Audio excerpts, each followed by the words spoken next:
오늘은 상상수훈의 마지막 마태복음 7장 말씀 함께 나누도록 하겠습니다. 여러분, 상상수훈을 읽으시면서 어떤 느낌이 드셨습니까? 예수님은 하나님 말씀을 결코 어렵게 증거하고 있지 않다는 겁니다. 예수님은 하나님 말씀을 누가 들어도 알아듣기 쉬운 단어나 문장이나 비유들을 통해서 하나님 말씀을 증거하고 있다는 겁니다. 그래서 말씀 한 구절 한 구절에 예수 그리스도의 사랑이 담겨 있습니다. 자, 오늘 또 우리 말씀을 나누면서 7장 말씀 결코 어렵지 않습니다. 예수 그리스도의 사랑을 느껴보시기 바라겠습니다. 1절에서 6절 말씀에 먼저 주님은 남을 심판하지 말라고 말씀하고 계십니다. 여러분, 사람을 판단하는 마음에서 미움의 마음이 생깁니다. 그리고 남을 판단하는 곳에서 사람을 멸시하는 마음이 생깁니다. 그래서 남을 심판하지 말라고 주님은 단호하게 말씀하십니다. 그러면서 1절, 2절 말씀 보십시오.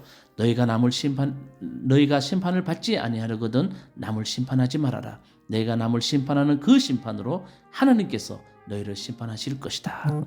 하나님이 우리를 심판하는 기준이 있답니다.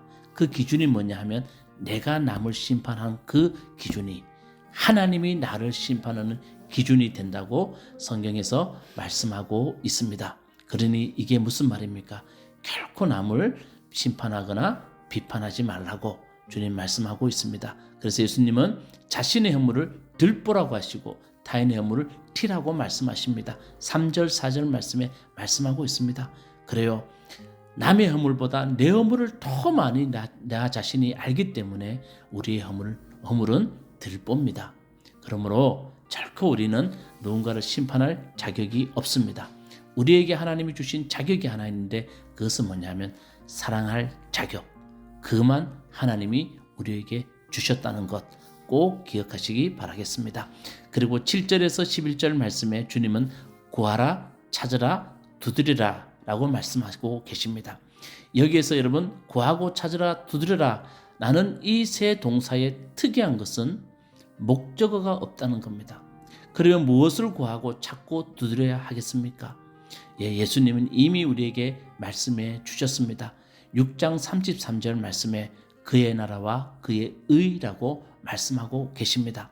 그리하면 모든 것을 너희에게 더하여 주시겠다고 약속하셨습니다. 제가 이미 말씀드렸듯이 인간이 살기 가장 좋은, 인간이 가장 행복한 곳이 어디냐 하면 하나님 나라와 의가 이루어지는 곳이라는 겁니다. 사랑과 용서와 그리고 서로에 대한 섬김이 넘치는 그곳이 바로 하나님 나라와 의가 이루어진 곳입니다. 인간이 가장 살기 좋은 곳입니다. 그래서 그것을 먼저 구하라고 말합니다. 그러면 모든 것을 더해 주시겠답니다. 그런데 사람들이 그것을 믿지 않을까 싶어서 주님이 9절 10절에 빵을 달라고 하는데 돌을 주거나 생선을 달라는데 뱀을 주는 부모가 없듯이 하나님 우리에게 모든 필요한 것을 채워주신다. 그러므로 우리가 구해야 될 것은 하나님 나라와 의라고 말씀하고 계십니다. 자, 그리고 12절 말씀에 보면 그러므로 남에게 대접을 받고자 하는 대로 너희도 남을 대접하여라. 이것이 율법과 예언서의 본 뜻이니라. 이렇게 말하고 있습니다. 여러분, 남에게 받고자 하면 남을 먼저 대접하는 건 너무나 쉬운 거 아닙니까? 또 쉬운 지혜 아닙니까? 그런데 주님이 이렇게 말씀하십니다. 이게 율법과 예언서의 본 뜻이라는 겁니다. 우리가 율법의 말씀을 실천하고 예언의 말씀을 실현하게 사는 삶은 다른 것이 아니라 남을 대접하는 것이라고 말씀하고 계십니다. 사랑하는 마음으로, 누군가를 존중하는 마음으로 그렇게 대접하면 그게 율법과 예언서의 말씀을 실천하는 것이라고 주님 말씀하고 계신다는 것 꼭 기억하시기 바라겠습니다. 그리고 13절에서 20절 말씀에 우리에게 좁은 문으로 들어가라 라고 말씀하고 계십니다. 여러분, 좁은 문이라는 은유적 표현을 통해서 제자들이 선택해야 할 삶의 길, 그리고 우리가 선택해야 할 삶의 길을 제시하고 있다는 겁니다. 넓은 문 혹은 넓은 길은 기존 체제를 내적으로 수용하고 살아가는 삶을 가리킵니다.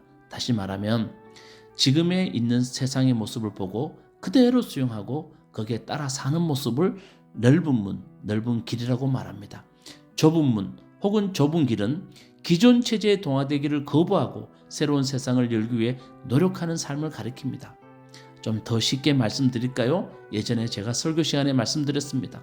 세상의 가장 절망적인 말은 남 하는 대로 세상이 그런데 나 하나쯤이야. 예, 여러분, 이게 바로 넓은 문, 넓은 길로 가는 사람들의 모습입니다. 자녀들에게도 남 하는 대로 해. 세상이 그런데 너 하나쯤이야 라고 가르치면 그 자녀들을 보고 너는 넓은 문으로 가라 라는 말과 같습니다. 그 길은 멸망의 길이라고 말하고 있습니다. 그곳에는 희망이 없습니다. 그러나 좁은 문, 좁은 길은 어떤 겁니까? 나 하나만이라도 내가 있음에 내가 먼저. 이게 좁은 문으로 가는 길입니다. 예수 그리스도께서 우리에게 말씀하시는 좁은 문은 주님, 나 하나만이라도 말씀을 실천하겠습니다. 내가 있음에 내가 먼저 하겠습니다. 이 마음이 좁은 문으로 가는 겁니다. 자, 근데 좁은 문으로 가는지 아는지는 그 열매를 보면 알 수 있다고 15절에서 20절에 주님이 말씀하고 계십니다. 자, 가시나무에서 어떻게 포도를 따며 엉겅퀴에서 어떤 무화과나무를 딸 수 있겠느냐? 좋은 나무는 좋은 열매를 맺고 나쁜 나무는 나쁜 열매를 맺는다고 주님 말씀하고 계십니다. 그래요. 여러분, 우리 무화과나무 교회 성도님들은 좁은 문으로 가서 정말 좋은 나무에서 좋은 열매를 거둘 수 있도록 합시다. 좁은 길이 어려운 길이 아닙니다. 마음만 바꾸면 됩니다. 나 하나만이라도 내가 있음에 내가 먼저, 이 마음으로 살아가는 것이 좁은 문으로 가는 길입니다. 이 사람에게는 좋은 열매가 있다고 주님 말씀하고 계십니다. 그리고 이제 마지막으로 21절에서 29절에 집 짓는 자의 비유가 나옵니다. 여러분, 산상수훈의 결론은 뭐냐 하면 주님이 쭉 하나님의 나라의 말씀을 증거하시고 난 뒤에 이제 집 짓는 자의 비유로 그 결론을 짓습니다. 세 가지가 대조되고 있습니다. 지혜로운 사람, 어리석은 사람, 반석과 모래, 무너지지 않음과 무너짐이 대조되고 있다는 겁니다. 여러분, 이 대조의 차이는 뭐냐 하면 들음과 행함의 일치 여부에 있다는 겁니다.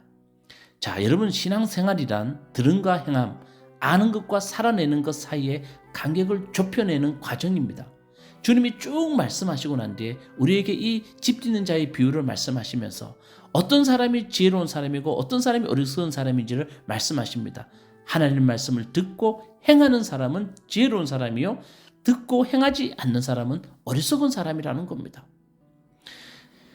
하나님 말씀을 알고 하나님 말씀을 듣고 행하는 사람은 반석 위에, 행하지 않는 사람은 머리 위에 집을 짓는 사람입니다. 그런 사람은, 반석 위에 집을 지은 사람은 무너지지 않고 머리 위에 집을 지은 사람은 무너진다는 겁니다. 이게 산상수훈의 결론입니다. 여러분, 하나님의 말씀은 꼭 삶으로 번역돼야 됩니다. 삶으로 번역되는 말씀이야말로 그것이 내 것입니다. 주님은 반석 위에 집을 지으라고 하십니다. 말씀을 듣고 구체적인 삶에서 실천해 보려는 노력을 해보라는 겁니다. 그게 반석이 된다는 겁니다. 그 노력이 우리 삶의 반석이 된다는 겁니다. 이렇게 주님을 뜻을 행하는 자만이 하나님 나라에 들어갈 수 있다고 21절에서 말씀하고 있습니다. 자, 그래서 여러분, 우리는 하나님 말씀을 듣고 꼭 실천할 수 있는 그런 사람이 되어야 될 줄로 믿습니다. 우리 산상수훈의 말씀을 우리가 들었는데 정말 결코 어렵지 않죠? 예수님은 우리에게 쉬운 말씀으로 하나님 나라에 가는 좋은 복받는 길을 우리에게 가르쳐주고 있습니다. 여러분 모두에게 정말 이 은혜가 있기를 간절히 소망합니다. 기도하시겠습니다. 하나님, 산상수훈의 말씀을 우리가 들었습니다. 이 말씀을 들은 우리들은 이제 이 말씀을 실천할 수 있는 능력을 가질 수 있게 주님 도와주시옵소서. 우리의 힘으로는 도저히 할 수 없습니다.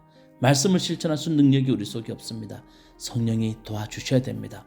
성령이 함께해 주셔야 됩니다. 성령의 음성을 듣고 성령의 은혜에 우리가 함께 나감으로 말미암아 하나님 말씀을 실천할 수 있는 우리 무화과나무 교회 모든 성도님 될 수 있도록 은혜 베풀어 주시옵소서. 예수님 이름으로 기도드리옵나이다. 아멘. 너희가 심판을 받지 않으려거든 남을 심판하지 말아라. 너희가 남을 심판하는 그 심판으로 하나님께서 너희를 심판하실 것이요 너희가 되질하여 주는 그 되로 너희에게 되어서 주실 것이다. 어찌하여 너는 남의 눈 속에 있는 티는 보면서 네 눈 속에 있는 들보는 깨닫지 못하느냐? 네 눈 속에는 들보가 있는데 어떻게 남에게 말하기를 네 눈에서 티를 빼내줄 테니 가만히 있거라 할 수 있겠느냐? 위선자야, 먼저 네 눈에서 들보를 빼내어라. 그래야 네 눈이 잘 보여서 남의 눈 속에 있는 티를 빼줄 수 있을 것이다. 거룩한 것을 개에게 주지 말고 너희의 진주를 돼지 앞에 던지지 말아라. 그들이 발로 그것을 짓밟고 되돌아서서 너희를 물어뜯을지도 모른다. 구하여라, 그리하면 하나님께서 너희에게 주실 것이다. 찾아라, 그리하면 너희가 찾을 것이다. 문을 두드려라, 그리하면 하나님께서 너희에게 열어주실 것이다. 구하는 사람마다 얻을 것이요 찾는 사람마다 찾을 것이요 문을 두드리는 사람에게 열어주실 것이다. 너희 가운데서 아들이 빵을 달라고 하는데 돌을 줄 사람이 어디에 있으며 생선을 달라고 하는데 뱀을 줄 사람이 어디에 있겠느냐? 너희가 악해도 너희 자녀에게 좋은 것을 줄 줄 알거든. 하물며 하늘에 계신 너희 아버지께서 구하는 사람에게 좋은 것을 주지 아니하시겠느냐? 그러므로 너희는 무엇이든지 남에게 대접을 받고자 하는 대로 너희도 남을 대접하여라. 이것이 율법과 예언서의 본뜻이다. 좁은 문으로 들어가거라. 멸망으로 이끄는 문은 넓고 그 길이 널찍하여서 그리로 들어가는 사람이 많다. 생명으로 이끄는 문은 너무나도 좁고 그 길이 비좁아서 그것을 찾는 사람이 적다. 거짓 예언자들을 살펴라. 그들은 양의 탈을 쓰고 너희에게 오지만 속은 굶주린 이리들이다. 너희는 그 열매를 보고 그들을 알아야 한다. 가시나무에서 어떻게 포도를 따며 엉겅퀴에서 어떻게 무화과를 딸 수 있겠느냐? 이와 같이 좋은 나무는 좋은 열매를 맺고 나쁜 나무는 나쁜 열매를 맺는다. 좋은 나무가 나쁜 열매를 맺을 수 없고 나쁜 나무가 좋은 열매를 맺을 수 없다. 좋은 열매를 맺지 않는 나무는 찍어서 불 속에 던진다. 그러므로 너희는 그 열매를 보고 그 사람들을 알아야 한다. 나더러 주님 주님 하는 사람이라고 해서 다 하늘나라에 들어가는 것이 아니다. 하늘에 계신 내 아버지의 뜻을 행하는 사람이라야 들어간다. 그날에 많은 사람이 나에게 말하기를 주님 주님 우리가 주님의 이름으로 예언을 하고 주님의 이름으로 귀신을 쫓아내고 또 주님의 이름으로 많은 기적을 행하지 않았습니까? 할 것이다. 그때 내가 그들에게 분명히 말할 것이다. 나는 너희를 도무지 알지 못한다. 불법을 행하는 자들아, 내게서 물러가라. 그러므로 내 말을 듣고 그대로 행하는 사람은 반석 위에다 자기 집을 지은 슬기로운 사람과 같다고 할 것이다. 비가 내리고 홍수가 나고 바람이 불어서 그 집에 들이쳤지만 무너지지 않았다. 그 집을 반석 위에 세웠기 때문이다. 그러나 나의 이 말을 듣고서도 그대로 행하지 않는 사람은 모래 위에 자기 집을 지은 어리석은 사람과 같다고 할 것이다. 비가 내리고 홍수가 나고 바람이 불어서 그 집에 들이치니 무너졌다. 그리고 그 무너짐이 엄청났다. 예수께서 이 말씀을 마치시니 무리가 그의 가르침에 놀랐다. 예수께서는 그들의 율법 학자들과는 달리 권위 있게 가르치셨기 때문이다.